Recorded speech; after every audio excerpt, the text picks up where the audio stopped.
बाजारात गेले होती मी आणि तिकडे मस्त अशा जाड्या जाड्या टायगर कोलबी सारखी कोलब्या होत्या. हे बघा काय मस्त घेऊन आले. 200 रुपये वाटा. आता याचं मी मस्त झणझणीत एक रेसिपी बनवते. व्हिडिओ शेवटपर्यंत बघा.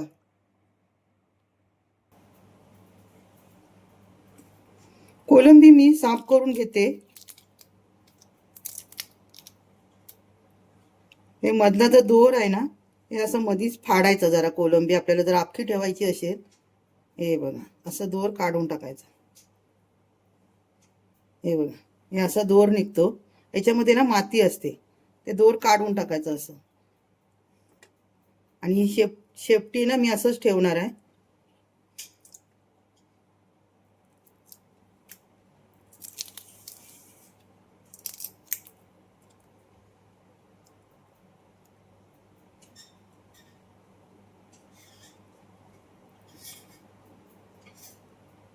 हे बघा असं आरामात निघतं. ते दोर सांभाळून काढायचं.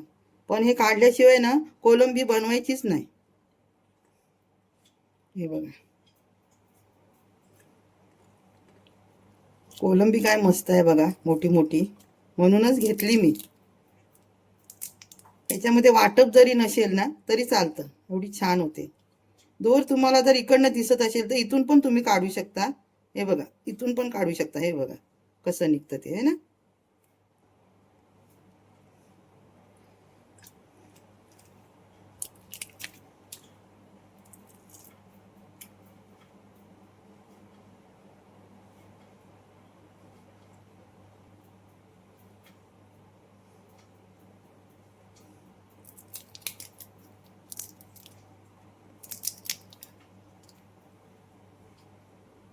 अशा प्रकारे ना या सर्व कोलंब्या मी चांगल्या व्यवस्थित सोलून धुवून घेते.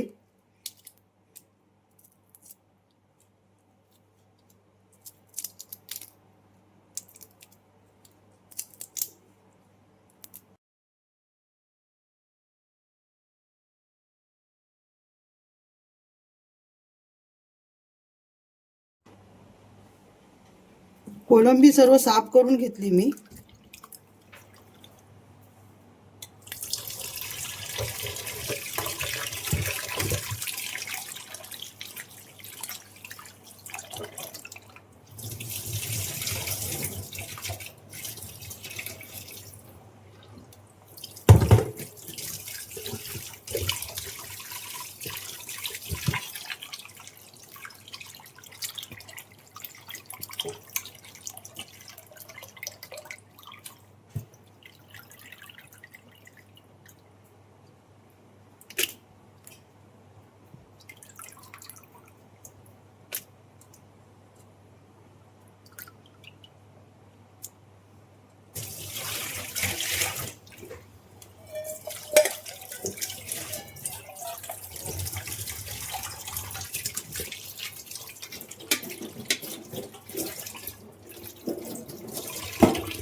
कोलंबी स्वच्छ धुवून घेतली मी.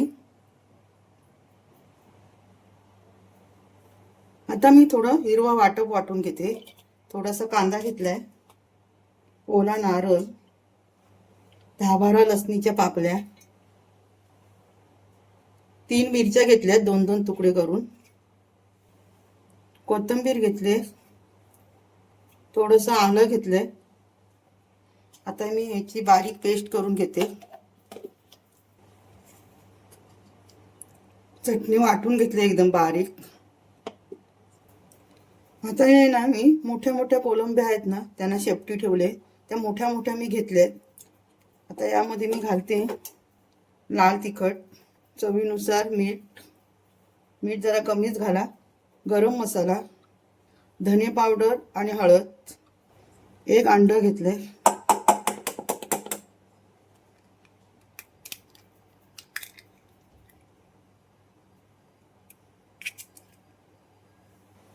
अर्धा लिंबू घेतलाय.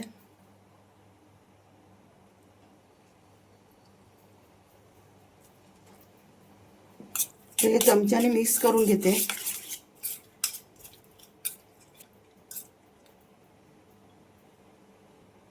आता हे 15-20 मिनिटासाठी ठेवून देते मी मॅरिनेट होण्यासाठी. आता मी करते ओल्या कोलंबीचं सुकं. आता याला काय काय साहित्य लागणार आहे ते रेसिपी आपण करतानाच बघूया. चला. कढई ठेवली आहे मी, तेल पण तापायला ठेवलंय. तेल आपलं तापले चांगलं. आता यात घालते मी चिरलेला कांदा. मी 2 मोठे कांदे घेतले होते. चिरलेले 2 मोठे टमाटर. कांदा टमाटर ना जरा चांगले नरम होऊन द्यायचं. एकदम छान रेसिपी आहे. हा, तोंडाला पाणी सुटेल तुमच्या बघता बघता. तुमच्या काय, माझ्या तर सुटणारच, पण तुमच्या पण सुटेल. आपल्याला मराठी लोकांना तर असं मासे पाहिजे, बघूनच तोंडाला पाणी सुटतं नाही. आता यात घालते मी वाटलेला हिरवा मसाला. चांगला मस्त तेलात परतून घ्यायचं. चवीनुसार लाल तिखट आणि हळद, गरम मसाला आणि चिकन मसाला. तुम्ही मासे करा किंवा कोलंबी करा, हे मसाला टाकायचा, छान लागतो. हे आहे धने पावडर आणि कांदा लसूण चटणी. कांदा लसूण चटणीची ना मला आता सवय झाली आहे. छान होतं. भाजीत टाका किंवा माशांमध्ये टाका, छान होतं.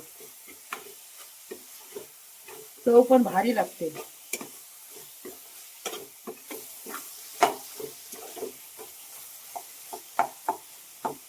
मसाले चांगले भाजले सर्व. आता ही साफ केलेली मी कोलंबी सोडते यात.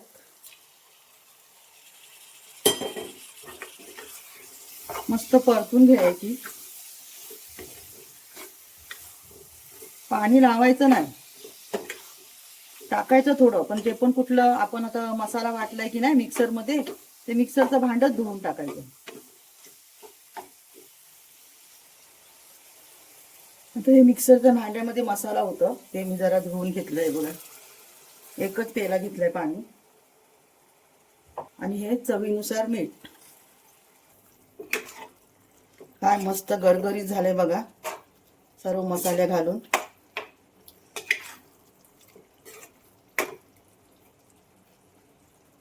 तुम्हाला यात कोकम टाकायचं असेल तर तुम्ही टाकू शकता, लिंबू टाकायचं असेल तर टाकू शकता. त्याबद्दल मी मोठे टमाटर 2 मोठे मोठे घेतले होते आणि ते चिरून टाकले मी यात. जास्त आंबट नको. आता ह्या वयात जास्त आंबट नाही खायचं. तुम्हाला आवडत असेल तर तुम्ही घालू शकता. आता बारीक बारीक उकल येते, झाकण मारून ठेवते. वाफेवरती मस्त होऊ दे. बघूया आता कशी झाले. ओ, वाफेचं पाणी बघा. हा हा हा, तोंडाला पाणी सुटलं.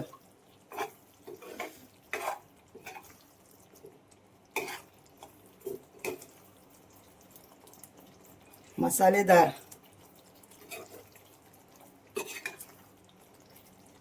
कढईमध्ये केलेली मसालेदार ओली कोलंबीचं सुकं.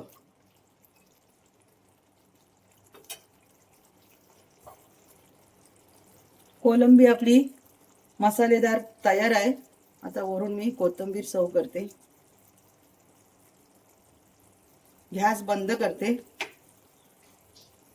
तुम्हाला सर्व करून दाखवते, पण त्या अगोदर जे आपण कोलंबी दुसरी ठेवलेली आहे मॅरिनेट करण्यासाठी, ते आपण करून घेऊया रेसिपी. चला तर मग बघूया. हिला झाकण मारून ठेवते आणि हिला ठेवते मी आता बाजूच्या गॅसवर. कढईमधलं ओल्या कोलंबीचं सुकं तयार आहे. आता मी हे बघते. हा, छान झाले बघा. आता याच्यासाठी मी घेतले तांदळाचं पीठ, थोडासा रवा आणि जरा चिमूटभर लाल तिखट घेतले मी. आता हे सर्व मी मिक्स करते.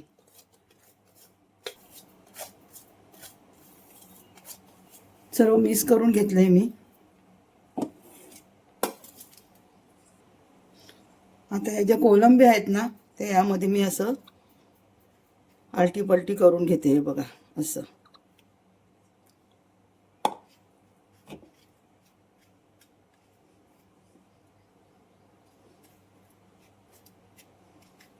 खूप छान आहे ही रेसिपी, घरात सर्वांना आवडणारी.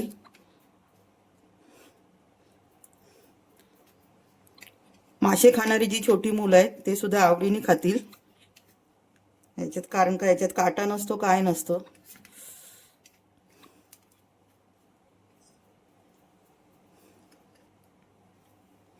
आता रेसिपीला सुरुवात करूया.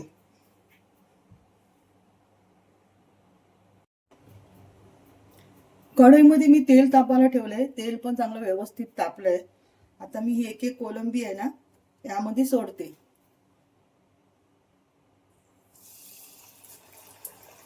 अलगद सोडायचं, आपल्या हाताची काळजी घ्यायची. तेल तापलेलं असतं. आता तेल तापलेलं आहे ना, मग गॅस थोडा मंद करायचा.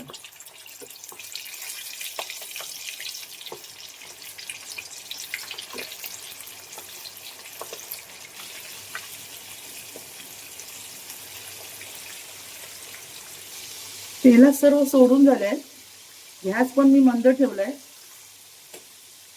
वाव,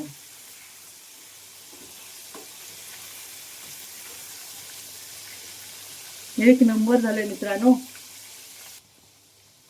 कोलंबी आपली टायगर सारखी आहे, म्हणजे टायगर नाही आहे, टायगर सारखी अशी जाडसर आहे. मग ती चांगली आतमध्ये पर्यंत तळून आली पाहिजे. मग त्यासाठी आहे ना गॅस थोडा स्लो ठेवायचा. आता आहे ना तेलाला उकल जरा कमी येते, म्हणजे आता जरासा आपण गॅस फास्ट करू शकतो. बघा आता जास्त उकल येते, म्हणजे तेल चांगलं कळतंय.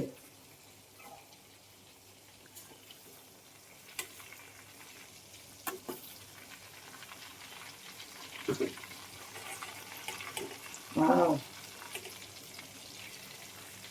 जरा चांगली तळू दे. छान आपल्या तयार झाल्यात कोलंबी फ्राय, मस्त तळल्यात गेल्यात बघा. वाव,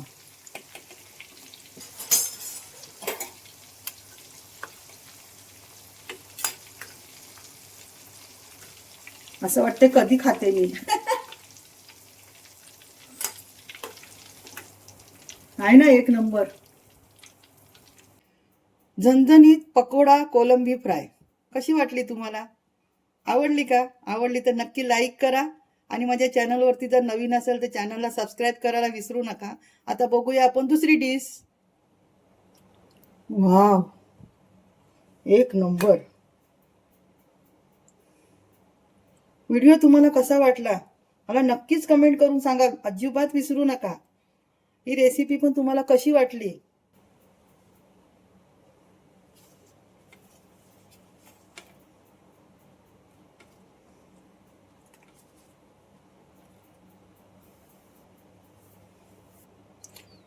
मसालेदार ओल्या कोलंबीचं सुकं, कोलंबी फ्राय, सोबत आहे भात, कांदा, टमाटर आणि लिंबू. कशी वाटली तुम्हाला ही कोकणातली कोलंबी डिश? आवडली तर नक्की मला कमेंट करून सांगा आणि तुम्ही पण ह्या पद्धतीने एकदा ट्राय करा, सर्वांना नक्कीच आवडेल घरामध्ये. आज मी केले कोलंबीची दोन रेसिपी. एक रेसिपी मी केली आहे कढईमध्ये मसालेदार ओल्या कोलंबीचं सुकं, आणि दुसरं केलंय मी कोलंबी फ्राय, म्हणजे पकोडा कोलंबी फ्राय. आता ह्या दोन पैकी तुम्हाला कोणती डिश आवडली नक्की मला कमेंट करून सांगा. व्हिडिओ आवडला तर व्हिडिओला लाईक आणि सबस्क्राईब करायला विसरू नका. चॅनलवरती जर नवीन असाल तर चॅनलला नक्की सबस्क्राईब करा, म्हणजे तुम्हाला जेवणाचे, कोकणचे आणखी छान छान व्हिडिओ बघायला मिळतील. आता भेटूया पुढच्या सुंदर व्हिडिओमध्ये. धन्यवाद.